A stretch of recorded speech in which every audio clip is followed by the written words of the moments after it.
Radhe Radhe everyone, এটা হলো বরসানার সুন্দর ভিউ।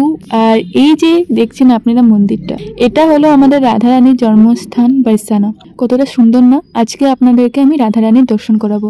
যেমন কি আমি ব্যাক টু ব্যাক ভিডিওর সাথে আমি আপনাদের সাথে শেয়ার করে চলছি কি আমি আছি এখন বৃন্দাবন বরসানা রাধাবাগে ছিলাম। এতদিন রাধাবাগের ভিডিও আর রাধাকুণ্ড শ্যামকুণ্ড ভিডিও আপনাদের সাথে শেয়ার করেছি, আমাদের জার্নি ভিডিও শেয়ার করেছি। তো আজকে আমি যাচ্ছি রাধারানীর দর্শন করার জন্য। ফাইনালি এতগুলো সিঁড়ি চড়ার পরে আমি উপরে এসে পড়েছি। আর এখান থেকে কিছু রাধারানীর জন্য সিঙ্গারের বস্তু নিয়েছি, যেখানে ছিল চুন্নি আর ফুলের মালা আর অনেক কিছু। এখানে পাহাড়ের উপরে অনেকই দোকান আছে এমনই রাধারানীর সিঙ্গারের জন্য।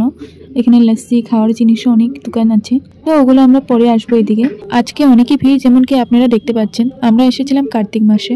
কার্তিক মাস তো এখন চলে গেছে, এখন চলছে অগ্রায়ণ মাস, কিন্তু আমরা যখন বৃন্দাবনে গিয়েছিলাম তখন ছিল কার্তিক মাস। আমি অনেক লেট করে ভিডিওগুলো শেয়ার করছি, কারণ একটু এডিটিং করাতে আমার একটু দেরি হয়ে গেছে। প্লাস এখন যেহেতু বিয়ের সিজন, আমার খুব ব্যস্ততার মধ্যে আমি থাকি, কারণ আমি মেকআপও তো করি। তো মেকআপের কিছু বুকিং ছিল, যার জন্য আমি টাইম দিতে পারছিলাম না এডিটিং করার জন্য, আর আপনাদের সাথে শেয়ারও করতে পারছিলাম না বরসানার ভিউগুলো। তো ফাইনালি এখন এডিটিং করতে বসেছি আজকে, আর আজকে আমি ছেড়ে দিব আশা করি ভিডিওটা। তো এখানে দেখেন, আমি তো ভেবেছিলাম উপরে এসেছি, তো এখানে যে মন্দিরের মতন দেখা যাচ্ছে, আমি ভেবেছিলাম এটাই হয়তো মন্দির রাধারানীর। কিন্তু আগে যাওয়ার পরে যা দেখতে পেলাম আমি, চলেন আপনারাও দেখবেন। আপনারা দেখেই নিন আমি কি দেখতে পেয়েছি।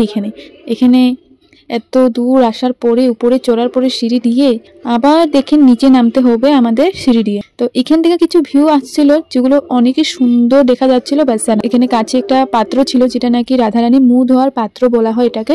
সবাই নমস্কার করছিল, প্লাস আমি এখান থেকে একটু জল নিয়ে আমার মাথাটাতে শুয়ে দিয়েছিলাম। তো নিচে এসে পড়েছি। আসার পরে দেখেন কীর্তন চলছিল, যেগুলো শুনতে অনেক ভালো লাগছিল। কীর্তন শুনে শুনে আমরা আগে বাড়ছিলাম। তো এখানে অনেক মানুষরা রাধে রাধে রাধে রাধে জয় রাধে বলছিল, যেগুলো শুনে শুনে আরও ভালো লাগছিল, আর আমিও সাথে সাথে রাধে রাধে বলছিলাম। এখানে বৃন্দাবনে একটা জিনিস কি দেখলাম, এখানে আসার পরে কেউ জোর করবে না রাধে রাধে বলার জন্য, নিজে নিজেই রাধে রাধে বলবেন।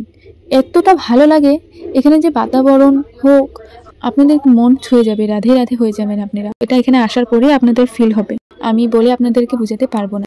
দেখেন ফাইনালি আমরা এসে পড়েছি, কিন্তু আবার কতগুলো সিঁড়ি বেয়ে আবার উপরে উঠতে হবে। তো ফাইনালি আমি সিঁড়ি বেয়ে উপরে উঠেও গিয়েছি। ফাইনালি আমি উপরে এসে পড়েছি, রাধারানীর দর্শন করব একটু পরে। আর যদি আপনারাও দর্শন করতে চান তাহলে একটু ওয়েটিং করতে হবে, কারণ নাকি এই ভিডিওটা অনেকই বড় হয়ে গেছে। আর ইউটিউবে না 3 মিনিটের বেশি ভিডিও ছাড়া যায় না, এই শর্ট ভিডিও।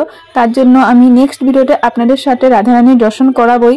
তার জন্য প্লিজ আমার চ্যানেলটাকে সাবস্ক্রাইব আর একটু লাইক আর ভালোবাসা দিয়ে রাখেন, তাহলে আমি যখনই ইউটিউবে নতুন কোনো ভিডিও ছাড়বো আপনাদের কাছে নোটিফিকেশন চলে যাবে। আর সাথে সাথে আরেকটা কথা গাইস, আপনারা প্লিজ কমেন্ট করে আমাকে বলবেন কি আমি কি আর বাংলা ভাষাতে ইউটিউবে ভিডিও ছাড়বো কি ছাড়বো না, নাহলে আমি হিন্দিতেই ছাড়বো।